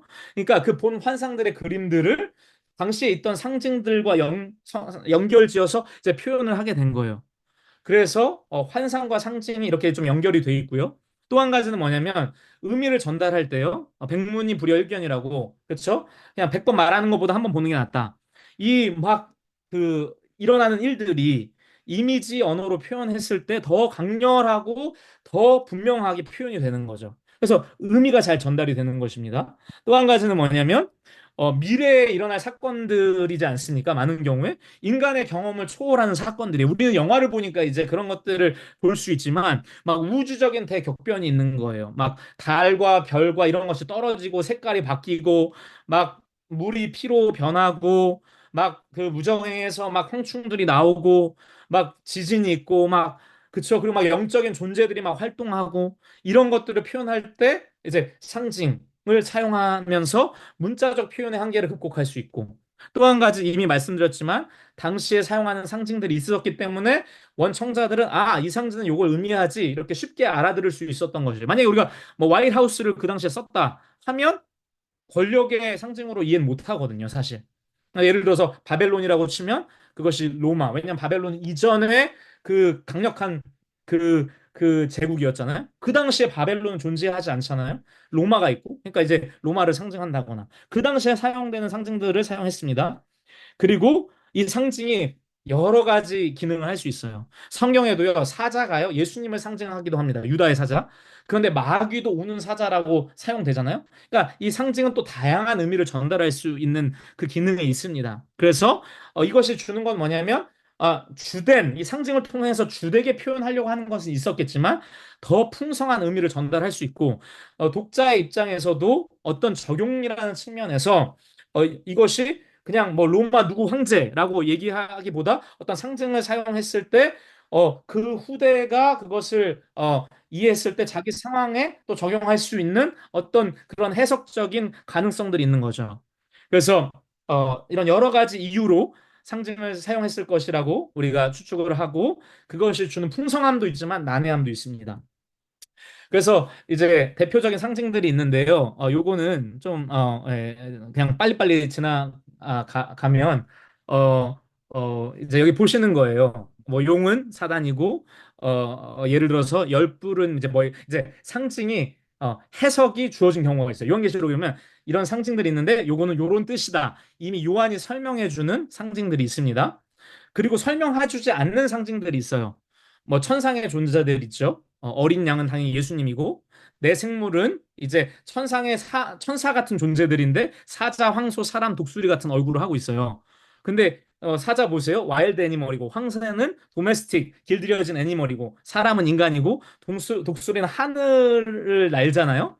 어떻게 보면 창조 세계와 질서를 상징하는 것과 같은 어떤 그런 존재인 거죠. 또 24장로가 나오는데요. 이 24장로는 많은 사람들이 이렇게 해석합니다. 구약에 12지파가 있고 신약에 12사도가 있기 때문에 그것을 합치면 이제 24개의 장로는 이제 하나님의 신구약을 다 아우르는 뭐 하나님의 백성을 상징한다. 뭐 이런 식의 이제 해석들이 가능한 겁니다.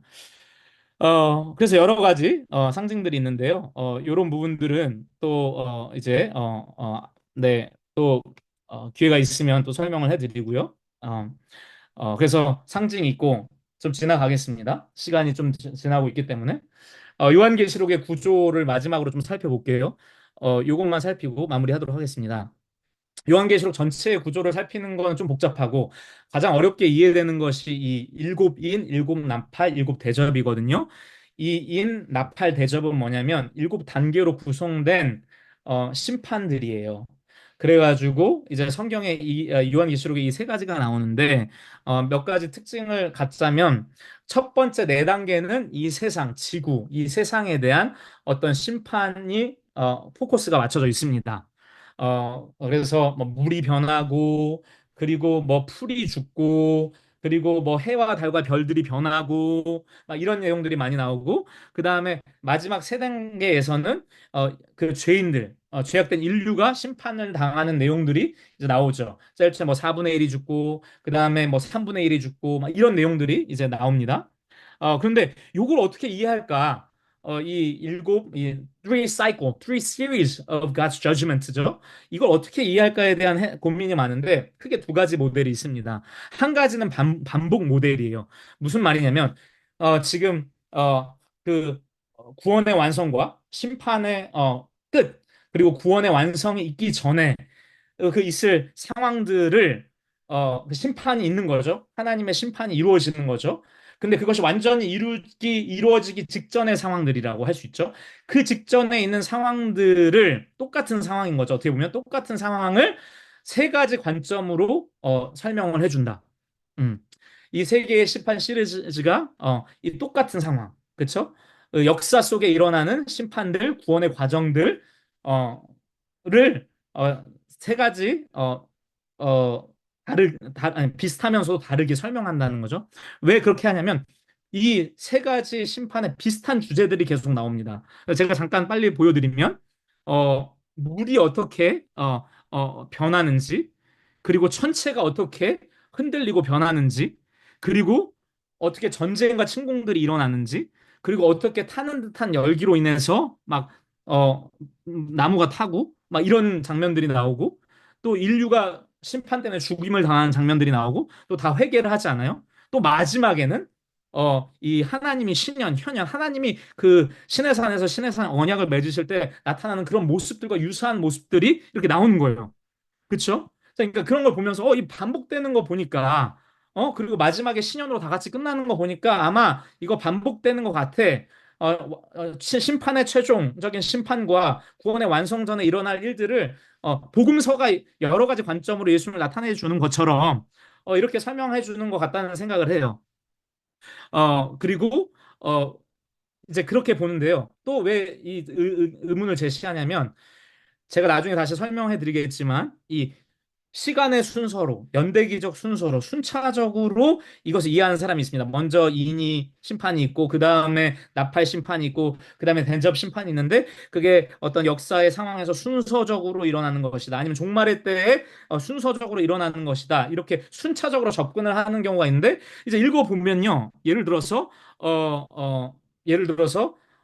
천체들이 변해 있어요. 인에서 보면 타격을 입어서 그런데 갑자기 나팔 심판에 그 천체들이 제자리에 있는 거예요. 그렇죠? 그리고 풀이 탔는데 나팔에서 근데 다섯 번째 여기 보시면 나팔의 황충들은 또 풀을 해치지 말라. 그러니까 이런 해쳤는데 다시 회복돼 있고 막 이런 상황들이 나온 거예요. 그래서 이것이 반복되는 것의 모습을 똑같은 것을 반복해서 다른 관점으로 보여준다는 그런 해석이 있고요. 그리고 두 번째는 이게 연대기적으로 순차적으로 이해해야 된다는 모습이 있습니다. 왜 그러냐면 일단은 1, 2, 3, 4 해가지고 7까지 순서대로 진행되잖아요. 그러니까 그 안에 어떤 흐름이 있다는 거죠. 그리고 이 비교를 해보니까 인하고 나팔하고 그리고 대접을 보니까 똑같지 않은 거예요. 비슷한 요소는 섞여 있는데 더 강화되어서 나오는 모습들이 있는 거예요. 예를 들어서 첫 번째 인에서는 인구의 4분의 1이 죽어요. 근데 나팔 심판에서는 3분의 1이 죽어요. 근데 대접 심판은 전 인류, 특별히 죄악된 전 인류가 심판받는 장면으로 나오는 거예요. 그러니까 여기서 보면 뭔가 강도가 심화되는 발전이 있는 거죠. 예. 그리고 대접 심판은 나중에 뭐라고 나오냐면 이것이 심판의 완성이다. 마지막 재앙이다. 그럼 마지막 재앙이라면 앞에 있는 재앙은 뭐예요? 그러니까 이전에 나온 재앙들이 있으면 또 마지막 재앙이 있고 순서가 있다는 느낌을 받잖아요. 그리고 세 번째는 어 일곱째 인과 일곱째 나팔이 그냥 일곱째 이런 심판이 있었어? 일곱째 나팔 이렇게 있어서가 아니라 일곱째 인의 내용이 정확하게 명시되어 있지 않은데 이어서 나팔이 나오고 그다음에 일곱 번째 나팔도 나오는데 정확하게 거기서 딱 깔끔하게 종결이 되는 게 아니라 일곱 번 그러니까 대접 심판을 또 끌어옵니다. 그러니까 뭔가 연속성이 있게 연결이 되어 있는 거예요. 그러니까 이제 이것이 어려움이 있는 거죠. 자, 그래서 좀 이제 이것들을 좀 합쳐서 보면 네네 어, 통합적 접근을 이제 할 수 있을 것 같습니다. 뭐냐면 어, 각 시리즈에 있는 내용들이 이제 반복이 되고 오버랩이 되고 신현으로 마무리되기 때문에 어떤 측면에서 같은 현실을 다른 각도로 보여주는 것 같다는 것을 우리가 이제 느끼죠. 그러면서 이것이 복음서가 하나만 있는 게 아니라 네 가지를 주신 것처럼 어떻게 보면 종말에 심판에 정말 있을 것이고, 그러니까 그리고 구원의 역사를 이루시는 하나님의 사역이 정말 있다는 것을 확인하는 어떤 확인의 역할을 할 수 있다는 생각이 전 들었습니다.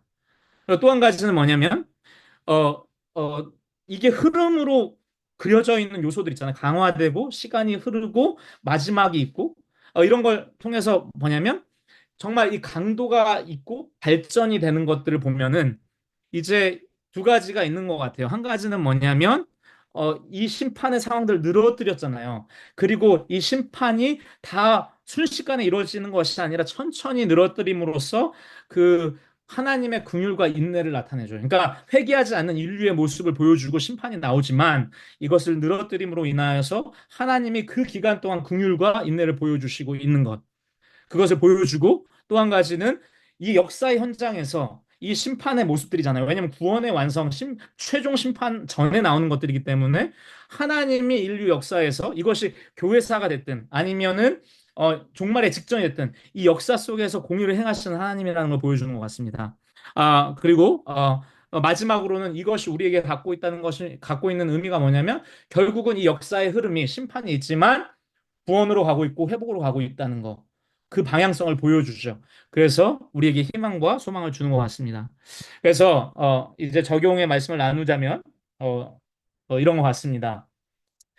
우리가 요한계시록을 정말 읽고 묵상해야 된다는 거. 그럴 때 정말 하나님께서 복을 주시고 우리가 다 이해하지 못하더라도 우리가 영적으로 깨어 있을 수 있고 하나님이 하시는 일들에 대한 그림들을 우리가 가질 수 있고 궁극적으로 무엇을 완성시키실지를 우리가 볼 수 있다는 거죠. 그래서 천상의 관점으로 우리 인생 또 교회 세상과 종말을 바라볼 수 있습니다. 그리고 이 가운데 영적인 싸움이 있다는 거. 그래서 우리가 거기에 적극적으로 임해야 된다는 거, 철저하게 정말 회개해야 된다는 거, 그렇죠? 일곱 교회에게 그 메시지가 있잖아요. 그리고 여기서 이제 이 싸움이라는 것은 어떻게 싸우느냐? 증언하는 일과 그 신앙을 지키는 일과 그리고 이 예배를 통해서 싸운다는 거, 이런 것들을 우리가 적용점으로 생각해 볼 수 있을 것 같습니다. 그래서 마지막 두 구절만 읽고 저희가 마치도록 하겠습니다. 우리 요한계시록 2장 10절과 요한계시록 12장 11절 어떻게 우리가 그 악의 세력에 대해서 마귀에 대해서 대항하고 승리할 수 있고 끝까지 충성할 수 있는가? 요 힌트를 주는 두 말씀 우리가 같이 읽어보겠습니다. 요한계시록 2장 10절 먼저 읽습니다. 시작. 너는 장차 받을 고난을 두려워하지 말라. 볼지어다 마귀가 장차 너희 가운데서 몇 사람을 옥에 던져 시험을 받게 하리니 너희가 10일 동안 환난을 받으리라. 네가 죽도록 충성하라. 그리하면 내가 생명의 관을 네게 주리라. 아멘. 요한계시록 12장 11절 우리 같이 읽습니다. 시작. 또 우리 형제들이 어린 양의 피와 자기들이 증언하는 말씀으로써 그를 이겼으니 그들은 죽기까지 자기들의 생명을 아끼지 아니하였도다. 아멘. 네, 우리가 두려워하지 않고 우리가 끝까지 주님을 바라보고 예수님의 하신 일들을 기억하고 그것을 증언함으로써 하나님께서 우리를 충성하게 하시고 승리하게 하실 줄은 믿습니다. 그래서 우리에게 주실 그 새하늘과 새 땅은 어떤 곳이냐? 우리가 1절부터 4절까지 한번 마지막으로 읽어보겠습니다. 시작. 또 내가 새 하늘과 새 땅을 보니 처음 하늘과 처음 땅이 없어졌고 바다도 다시 있지 않더라. 또 내가 보매 거룩한 성 새 예루살렘이 하나님께로부터 하늘에서 내려오니 그 준비한 것이 신부가 남편을 위하여 단장한 것 같더라. 내가 들으니 보좌에서 큰 음성이 나서 이르되 보라 하나님의 장막이 사람들과 함께 있음에 하나님이 그들과 함께 계시리니 그들은 하나님의 백성이 되고 하나님은 친히 그들과 함께 계셔서 모든 눈물을 그 눈에서 닦아주시니 다시는 사망이 없고 애통하는 것이나 곡하는 것이나 아픈 것이 다시 있지 아니하리니 처음 것들이 다 지나갔음이러라. 아멘. 이것이 하나님께서 우리에게 확실히 주시는 영생의 약속, 새하늘과 새 땅의 약속인 줄을 믿고 우리가 붙들고 나아갈 때 하나님의 은혜가 있을 줄을 믿습니다. 제가 마무리 기도를 하겠습니다. 사랑해 주님, 감사합니다. 오늘 부족한 저에게 또 이런 기회를 주셔서 요한계시록을 나누게 하시니 감사합니다. 하나님 부족한 제가 다 알지 못하고 아직도 부족하고 아버지 그 가운데 조금 안 된 지식을 갖고 나눴습니다. 이 지식이 우리 오늘 성도님들에게 또 도움이 되어서 요한계시록을 배우고 묵상하는데 하나님 아버지 도움이 되게 하시고 그 가운데 우리가 아버지 시대를 분별하고 아버지 깨어서 하나님의 마음과 하나님의 관점으로 우리 인생을 보고 교회를 보고 세상을 보고 믿음을 지키며 나아가게 하여 주시옵소서. 그래서 하나님의 거룩한 신부로서 살게 하여 주시고 세상을 이기는 자가 되게 하시고 마침내 아버지 하나님께서 약속하신 그 새날과 새 땅을 누리는 자들 다 되게 하여 주시옵소서. 아버지 오늘 주신 은혜 감사드리며 모든 영광을 주님께 올려드리며 예수님 이름으로 기도드리옵나이다. 아멘.